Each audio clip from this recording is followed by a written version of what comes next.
Do you think Jamal Adams plays for the Jets this season? I don't. I think that they're going to have to trade him because there's not enough incentive to pay him. And why would the Jets make a mess of this if they did intend to pay him? What we see now with first-round picks and the fact that they're really locked up, not just for the first 3 years and you got to rework the deal, but then there's another year and then they can be franchised. It's at least 5. And so Jamal Adams and others also are saying, wait a minute, if this is the way it's going to be, then trade me. Like, it's not, whatever was collectively bargained, if it gets too onerous for one side, they go, well, we're going to use whatever means that are at our disposal to negotiate, to use as pressure points. And here Jamal Adams is saying you don't want a malcontent in your locker room. It's not good for anybody. Furthermore, the more of a malcontent he becomes, or the longer he is one, the less his trade value, right? It's already difficult because any team that gets him, part of what makes him attractive is he's still on his rookie deal. But he's also making it clear, no, I want a new deal, or I'm going to be a malcontent where I go there. So already the attractiveness of a player of his quality on a cheap deal, that ain't there anymore. There's some pressure to trade him. Oh, wait a minute, he's going to be a disruption in the locker room. There's some pressure. The longer this drags on without a new contract, the more of a distraction he becomes. And since the Jets don't seem to want to pay him, or they already would have done it, their alternative is to trade him sooner than later. Max Kellerman, there is one scenario upon which I think Jamal Adams could end up staying. What if the New York Jets decided to fire Adam Gase and put Greg Williams as the head coach on an interim basis or beyond? Last time we saw that, it was 2018 in Cleveland. They let go of Hugh Jackson. Obviously, and Todd Haley as the offensive coordinator. Greg Williams was the head coach for Cleveland. Over their last 8 games with Baker Mayfield as his quarterback, they went 5-3, and then foolishly decided to go into the direction of Freddie Kitchens.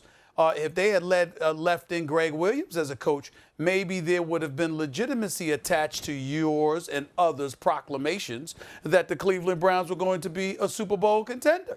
But that did not happen. This guy is renowned as a big-time defensive coordinator, the kind of mentality that he has. Yeah, it was you. It was you, my brother. Just look at the clips. At the end of the day, who's keeping track? It was definitely you. It damn sure wasn't me. I can promise you that, because we all know I thought Cleveland wasn't going nowhere last year. Okay? It was you. So in the end, what it comes down to is this, man. I mean, this guy has the kind of makeup as a coach that defensive players love. I haven't heard any defensive player that didn't swear by him. Even when Bounty Gate took place with the New Orleans Saints back in 2009, if I remember correctly, and you had people excoriating Greg Williams before and during his indefinite suspension at the time, or 1-year suspension, there were numerous defensive players that came to his defense. This guy is respected, and he's loved by a lot of defensive players. Maybe if you left him, put him in as your coach, okay, it's not to say that Jamal Adams still wouldn't want his money, but he'd have more faith in the franchise and things ultimately getting done, and some level of patience would be exercised on his part as opposed to him completely giving up because he believes in neither Douglas, the GM, nor Adam Gase, because Adam Gase obviously had a lot to do with Douglas being up in there. We know that's not going to happen because Douglas and Gase are attached at the hip. But I'm thinking about Jets ownership, and I'm saying, hey, if Greg Williams was your head coach, this might not be that kind of problem. Just a thought. All right, Stephen A.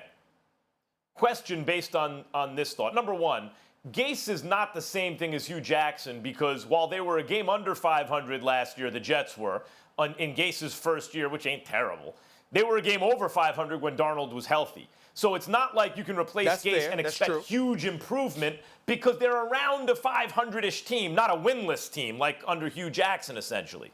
So that's one. But are you suggesting here, because I think there are 2 reads of Williams coming out and supporting, at least verbally, Adams the way he has. One read is it's good cop, bad cop. And this is a way the organization can try and bring Adams back into the fold while not paying him or while working something else out. The alternative, or an alternative reading of this, is that Greg Williams is making a play for the job of head coach. What's your read?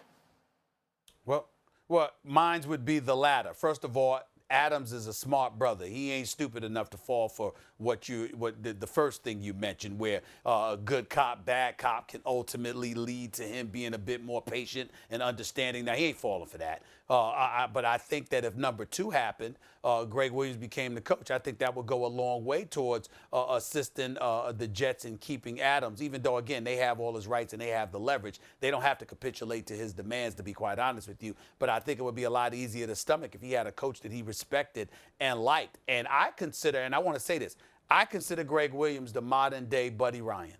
He's the kind of guy, remember Buddy Ryan when he was with Ditka? Remember when the Bears won the Super Bowl in '85? Remember when both him and Mike Ditka were carried off the field together? You know, even though he was the defensive coordinator, it was still his guys. Greg Williams is that kind of guy, where it's his guys, okay? And they're going to go to war for him. I wouldn't be surprised at all if that, I don't know him, and I don't know what he's doing, but I wouldn't be surprised at all if that was his play right now. Not at all.